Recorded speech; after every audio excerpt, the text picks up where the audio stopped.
This is a how to make a seal insert for the John Deere skid steer 250 loader. The loader bucket or loader arm seals is to release the internal circlip or internal snap ring on the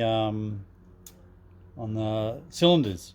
So this is the one that I actually did make and used.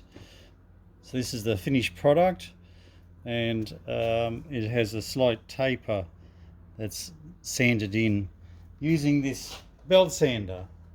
So this is the tool we use to remove the gland nuts or glands from the cylinder. So this is a zip tie. It's a 5mm or just under 5mm wide and just a millimeter thick. It's about 280mm long.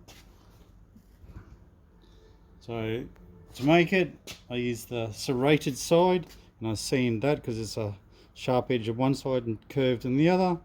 So simply just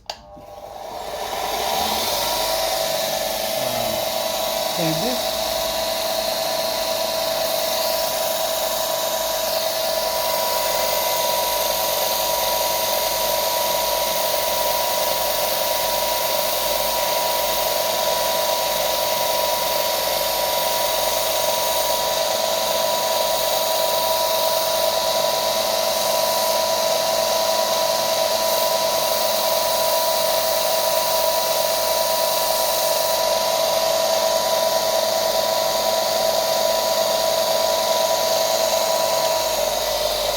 You can see it's sanded on this one edge.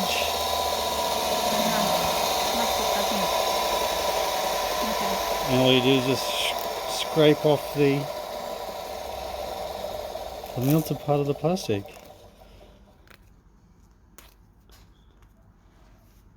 See, this part's got the parts cleaned off. This part hasn't been cleaned off yet.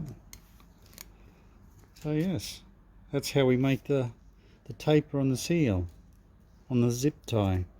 It's finished like this. It's got a small taper along one side, and this is just normal this side. You only need the taper on one side. Yeah, I got it. Okay, and that's the zip tie modification for the seal insert, so the internal snap ring will not go into the groove. And that's all.